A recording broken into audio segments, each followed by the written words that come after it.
Hi යාළුවනේ ඔන්න අදත් අපි ආව ඔයාලට ලස්සන කතන්දරයක් අරගෙන. ඔයාලට මේ වගේ කතන්දර දිගටම බලන්න ඕන නම් අපේ සබ්ස්ක්‍රයිබ් කරලා තියාගන්න. පියුමිගේ වාසනාව. ඔන්න එකමත් එක රටක වටගොඩ කියලා හරිම ලස්සන ගම්මානයක් තිබුණා. හැබැයි මේ ගම්මානේ හුඟක් දියුණු ගමක් නන් නෙමෙයි. ඒත් ඉතින් මේ ගමේ කොණ්ඩ වෙන්න තිබුණා හරිම පුංචි පැල්පතක්. දන්නවද මේ පුංචි පැල්පතේ ජීවත් වුණේ කවුද කියලා? ඒ ජීවත් වුණේ අපේ බතලේ වත්තේ ආච්චි. ඔයාලා හිතනවා ඇති නේද කවුද ඇයි මේ බතලේ වත්තේ ආච්චි කියලා මේ ආච්චි අම්මට කියන්නේ කියලා? ඒක පුංචි කතාවක්. ඒ මොකද්ද දන්නවද? මේ ආච්චි තනියම ජීවත් වුණ නිසා මේ ආච්චිගේ කාන්සිය පාළුව නැති කරගන්න මේ ආච්චි යාගේ වත්ත පුරාම බතල වගා කරලා තමයි තිබුණේ. ඉතින් මේ ආච්චි අම්මා මේ බතල පොලට ගෙනියලා විකුණලා යම් මුදලකුත් හොයාගත්තා. ඒත් ඉතින් අනේ පහුවෙන්න මේ වගාවට නම් ටික සතුරු කරදර එන්න පටන් ගත්තනේ. මේ සත්තුන්ගෙන් වෙන කරදර විතරක් නෙමෙයි. ගමේ ඉන්න පුංචි කොල්ල කුරුට්ටෝ ආච්චි නැති වෙලාවට වත්තට පනින්නත් පටන් ගත්තා. ඉතින් අනේ මේ හානිය දරා ගන්නම බැරි වෙච්ච මේ ආච්චි අම්මා බතල වැවීම අතහැර දැම්මා. හැබැයි ඉතින් බතල වැවීම අතහැර දැම්මට මේ ගමේ ඈයෝ ගොතපු බතලේ වත්තේ කියන නම ආච්චිට අදටත් ඒ විදිහටම කියනවා. මේ බතලේ වත්තේ ආච්චි අම්මට නම් පදාද දිනේ කියන්නේ හරිම කලබලකාරී දවසක්. ඒ මොකද දන්නවද? එදාට තමයි මේ ගමේ සතිපොළ පැවැත්වෙන්නේ. ඉතින් ආච්චි අම්මා වෙනදටත් වඩා වේල පහින් අවදි වෙලා තම්බගත්ත දෙයක් කටට දෙකට ගිල දාලා වතුර පොදක් උගුරෙන් පල්ලෙහාට හරිම අමාරුවෙන් දාගෙන ආච්චි අම්මගේ හොඳටම පරණ වුණු පන්මල්ලත් උජාරුවෙන් දෑතේ රඳවාගෙන පුරුද්දට වගේ පොලට යනවනේ. ඉතින් දැන් ඈ පොලට යන්නේ හැබැයි අවශ්‍යම කලමනා ටිකක් මිලදී ගන්න විතරයි. දත් එකකට වඩා නොමැති කටා යාගෙන හරිම ලස්සනට සිනාසෙන මේ බතලේ වත්තේ ආච්චි අම්මා හැමෝගෙම වගේ සිත දිනාගත්ත තැනැත්තියක් වුණා. මේ නිසාම ගොඩාක් බඩු ගන්නකොට මේ ආච්චි අම්මට බඩු අඩු මිලට ගන්නක ලොකු අමාරු කාරණයක් නම් උනේ නැහැ. බතලේ වත්තේ ආච්චියේ අපේ මොනවත් ගන්නෙ නැතයි? එහෙම කියලා මේ බතලේ වත්තේ ආච්චි අම්මගෙන් ඇහුවාම වෙලෙන්දන් අනේ කොල්ලෝ ගිය පොළ දවසේ ගත්ත කරවල ටික තාවම තියෙනවා. කොහෙද? මහ ගොඩක් ඉන්නවය. මම විතරයි නොවේ ඉන්නේ. ලබන පොළ දවසේ නොරදවාම ගන්නංකෝ. එහෙම කියලා ඈ කාගේ සිත් නොරිදවා ඉන්න පුරුදු වුණා. ඉතින් දින සති මාස ටිකින් ටික ගෙවී යද්දී මේ බතලේ වත්තේ ආච්චි අම්මාගේ කල්කිරියාව නම් ටිකින් ටික වෙනස් වෙන්න පටන් ගත්තා. ඒ මොකද කියලා නම් ගමේ කවුරුත්ම පොඩ්ඩක්වත් දැනගෙන හිටියේ නැහැ. වෙනද වගේම පොලෙන් බඩු ගන්නවා උනාට මේ බතලේ වත්තේ ආච්චි අම්මා වෙනදාටත් වඩා වැඩි පාඩු ප්‍රමාණයක් පොලෙන් ගන්න පුරුදු වුණා මේ කාලේ. ඒ විතරක්ද? මේ බතලේ වත්තේ ආච්චි අම්මා ළඟකදී ඉඳන් පොලෙන් පැන් රස කෑමකුත් මිලදී ගන්න අමතක කළේ නෑනේ. දවසක් මේ ආච්චි අම්මා පුංචි කතන්දර පොත් ටිකක් අල්ලමින් ඉඳලා අනේ කතන්දර පොත් ටිකත් මේ ආච්චි අම්මා මිලදී ගත්තා. පොත් විතරක් නම් බැරිය පුංචි පාටු කෝරු පෙට්ටියකුත් මිලදී ගත්තා. ඉතින් ගමේ චූටියා මේ ගැන හොඳ විපරමින් තමයි හිටියේ. චූටියා නම් ගමේ ටිකක් ඉගෙන ගත්ත කවුරුත් පිළිගත්ත පුද්ගලයෙක් නිසා චූටියාට මේ ගැන හරිම ලොකු ප්‍රශ්නයක්. මොකද දන්නවද? අපේ මේ බතලේ වත්තේ ආච්චි අම්මා අකුරු සාස්තරේ උගත්ත කෙනෙක් නෙමෙයි. පින් පඩිය ගන්නෙත් කන අස්සලා ගහලා නිසා මේ ආච්චි අම්මට මොකටද පාට කූරු? චූටියාට හරිම පුදුමයි ඒ නිසා. චූටියා මේ ගැන අස්සලි හිටිය සිරිසම්මටත් කිව්වා. උන්දනම් කාත් කවුරුත් නෑ තමයි. මයි හිතේ ගෙවල්ලව කාට හරි ගෙනියනවා ඇත. සිරිසෝම එහෙම කිව්වහම ඒකත් ඇත්ත. චූටියා එහෙම හිතුවා. දවසක් පතලේ වත්තේ ආච්චි අම්මාගේ කේලඟින් කඩමණ්ඩියට යන චූටියාට යම් දෙයක් දකින්න ලැබුණා. ඒ මොකද්ද දන්නවද? පුංචි දරුවෙකුගේ ඇඳුම් වගේක් වෙලෙන්න දාලා තිබුණ මේ ආච්චි අම්මා රෙදි වෙලේ. ආච්චිගේ ගෙදර කොහෙන්ද පුංචි ඇඳුම්? ආච්චිට කවුරුවත්ම නෑ කියලානේ අපි දන්නේ. චූටියා කල්පනා කරන්න පටන් ගත්තා. චූටියා කල්පනා කර කරම කඩමණ්ඩිය දෙසට ගියා. හැබැයි ඉතින් චූටියා මේ ගැන කිසිම කෙනෙකුට කිව්වේ නැහැ. ඔන්න ඉතින් දිනක් ආච්චි අම්මා යන මඟ බලන් හිටපු මේ චූටියා මේ ගැන විපරම් කරන්න ආශාවක් ඇති වුණා. ඉතින් ඒ නිසා කවුරුත් ගෙදර නැති වෙලේ ගෙවල් වලට ඇතුළු වෙන එක නම් හොඳ පුරුද්දක් නෙමෙයි තමයි. උනත් මේ චූටියාට මේ ගැන හොයලා බලන්නම හිතුණු බලවත් ආශාව නිසා හෙමින් එක් පියනක් විතරක් ඇර තිබුණු මේ බතලේ වත්තේ ආච්චි අම්මාගේ ගෙදර ජනේලෙන් ගේ ඇතුළට හොරෙන් එබිකම් කරලා බැලුවා. ඉතින් මේ බිකම් කරලා බැලුවහම චූටියාට නම් හරිම පුදුමයි. මෙන්න පුංචි දරුවෙක් ඇඳේ වාඩි වෙලා මොනවද කුරුටු ගානවා. චූටියා හෙමින් යන්න ගියා. මොකද තමන් ඉන්නව දැක්කොත් මේ චූටි පැටියා බය වෙයිනේ. එහෙම හිතලා තමයි මේ චූටියා මේ විදිහට කළේ. චූටියාට මේක ලොකු පටලැවිල්ලක්.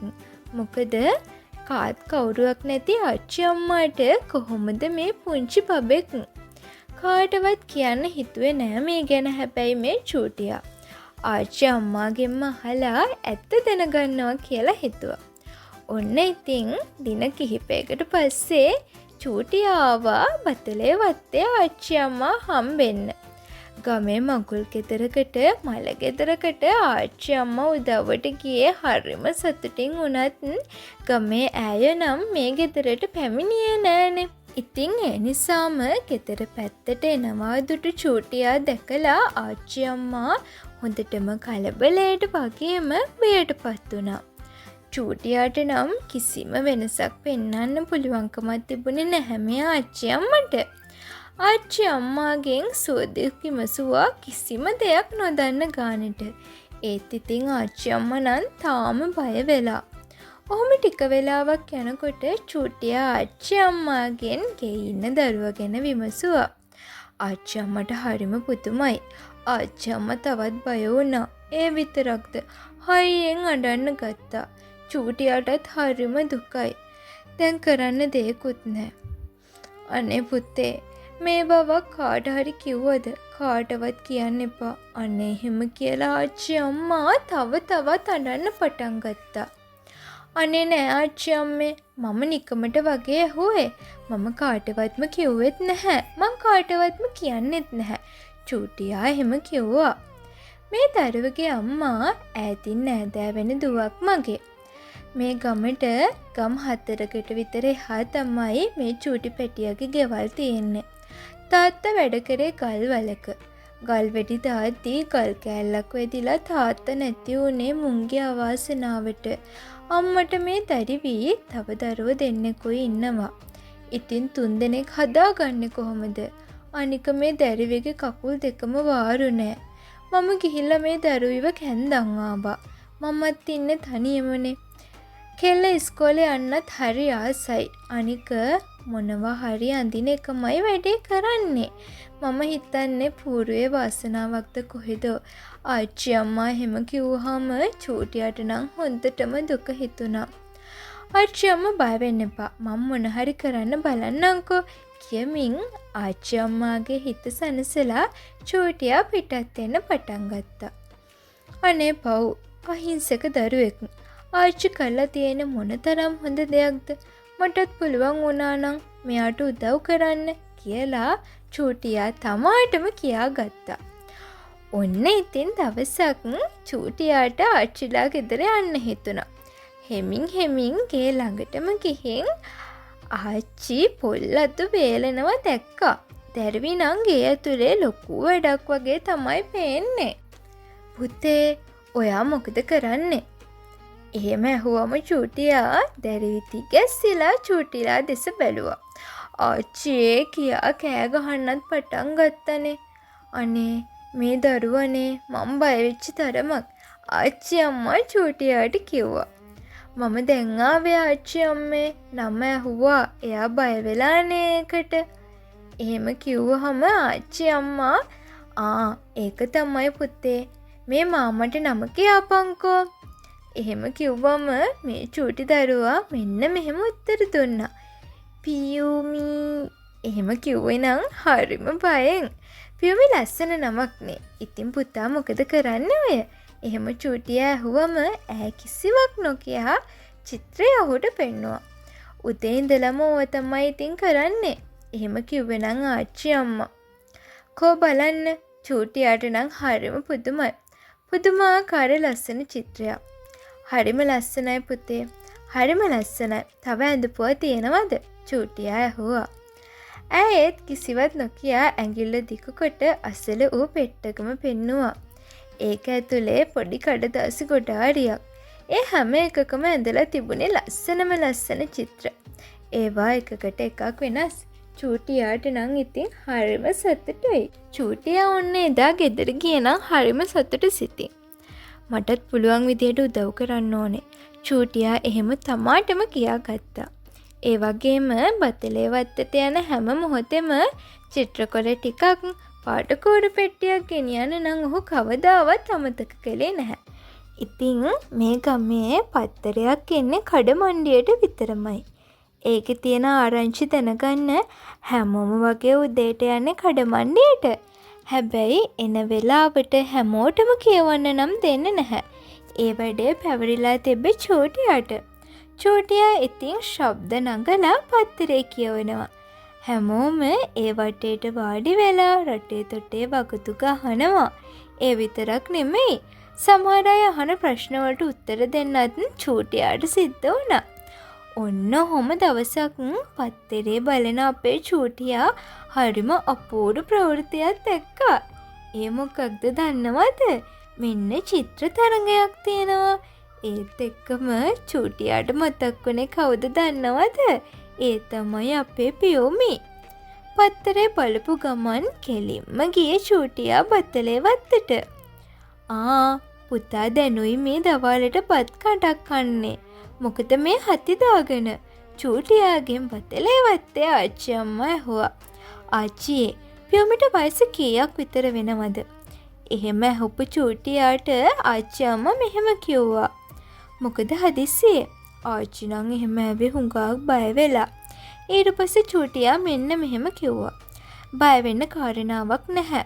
මම මේ ලෑස්ති වෙන්නේ පියුමිට උදව්වක් කරන්න. මේක ගොඩාක් වටිනා අවස්ථාවක්. එහෙම කිව්වහම ආච්චි අම්මා හරිම සන්තෝෂයෙන් බත් පිගානක් පැත්තකට තියලා අපේ චූටියාට කන් දුන්නා. මේක ලොකු චිත්‍ර තරඟයක්.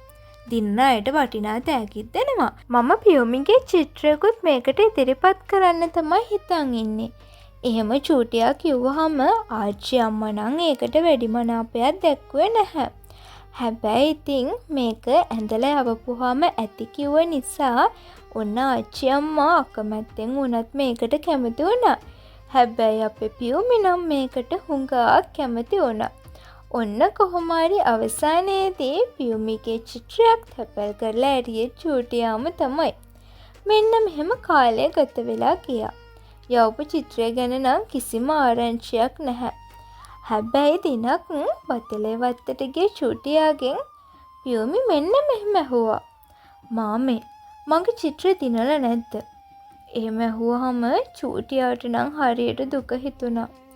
තව ටිකක් බලමුකෝ පුතේ, අනිවාර්යයෙන්ම ඔයාගේ චිත්‍රය දිනනවා. චූටියා එහෙම කිව්වහම පියුමි නම් හරිම අහිංසක සිනාවක් පෑවා. වෙනද වගේම උදෑසන පත්තරේ බලන චූටියාට අපූර්ව ප්‍රවෘත්තියක් දකින්න ලැබුණා. මොකක්ද දන්නවද? මේ චිත්‍රතරගෙන් ලංකාවේ 3 වෙනි තැන ලැබිලා තිබ්බේ අපේ පියුමිට.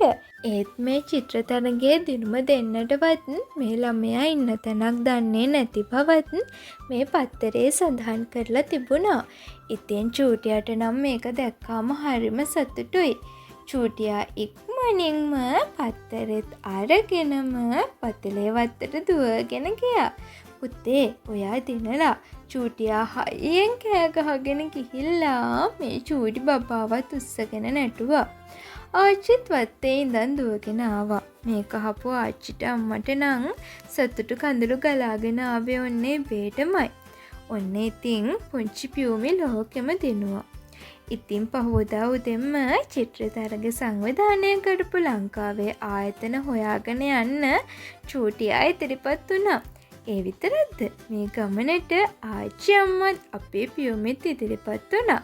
ඒ ආයතනයේ ලොක්කන්ට පියුමි දැක්කාම නම් හුඟක් පුදුම හිතුණා. ඒ විතරක්ද පියුමිට ගොඩාක් යාළුවෝ ප්‍රශංසා කරා. මේ තෑග දුවට දීලා නම් බෑ. ලොකු උත්සවයක් තියලා තමයි මේක දෙන්න ඕනේ. එක මහත්තයෙක් එහෙම කිව්වා. අනේ මහත්තයෝ එහෙම උත්සව මොකටද? එහෙම ආච්චි අම්මා කිව්වහම ඇයි එහෙම කියන්නේ? මේ දරුවා අපිට ලොකු ගෞරවයක් අරන් දීලා තියෙන්නේ. ඉතින් අපේ යුතුයකම එයා තව තවත් ඒ වෙනුවෙන් දිරිගන්වන එක. එහෙම කිව්වහම ආච්චි අම්මා නම් කිසිම දෙයක් ආයේ කතා කරේ නැහැ. බිම බලාගෙනම හිටියා. ඔන්න ඉතින් වටකොඩ පුරාවටම මේ ආරංචිය පැතිරෙන්න පටන් ගත්තා. හැමෝම වගේ දරුවා බලන්න ආවා. සමහර අය නම් ආච්චිට දොස් කියන්නත් පටන් ගත්තා. මොකද ඉතින් මේ බව කිසිම කෙනෙකුට ආච්චි අම්මා කිව්වේ නැහැනේ. දැන් ඉතින් ගම්මානේ ලොකු උත්සවයක් සංවිධානය වෙනවා. මොකද ඉතින් මේ පියුමිගේ දක්ෂතාවය අගය කරන්න. ඔන්න ටිකින් ටික මේ දවස උදා වුණා. ඉතින් මේ උත්සවයට ලොකු මහත්තුරු හුඟක් ආවා. පියුමිගේ දක්ෂතාවය අගය කරලා එයාලා ගොඩාක් පියුමිට තෑගි දුන්නා. ඒ විතරක්ද පියුමි හොඳ ඉස්කෝලකට දාන්නත් මේ මහත්තුරු පොරොන්දු වුණා. පියුමි හොඳින් බලා ගන්නවට ආච්චිටත් ප්‍රශංසා කරා. හැබැයි ඉතින් මේ හැම දෙයකින්ම හුඟක් සතුටු වුණේ නම් චූටියා. ඔන්න ඉතින් අවසානයේට කතා කළේ ආයතනයේ ලොක්කා කිව්වේ මේ දරුවා රටට ආඩම්බරයක් කියලා. තමන්ගේ අඩුපාඩු හිතා ඉන්නේ නැතුව තම හැකියාවෙන් අද ලෝකෙම ජයගෙන තිබෙන බවක් ඔහු කිව්වේ හුඟක් සතුටින්. පුංචි පියුමි එදා ජීවිතේ හුඟක් සතුටු දවසක් වුණා. එයා ආච්චිගේ තුරට වෙලා හුඟක් ඇඬුවා. ඒ වගේම චූටි මාමටත් ගොඩාක් ස්තුති කරන්න මතක කළේ නැහැ. ඉතින් පියුමි ලෝකයට හරවත් උනේ එයාගේ හැකියාව නිසායි. එයාට ඇවිදින්න බැරි වුණත් අත්වලින් මුළු ලෝකෙම ජය ගන්නට මේ පුංචි පියුමිට හැකි වුණා. ඉතින් මේ තමයි අපේ ලස්සන කතාව. පියුමිගේ වාසනාව. ලස්සනයිද යාළුවනේ කතන්දරේ. කතන්දරය ගැන පුංචි කමෙන්ට් එකක් දාන්නත් අමතක කරන්න එපා.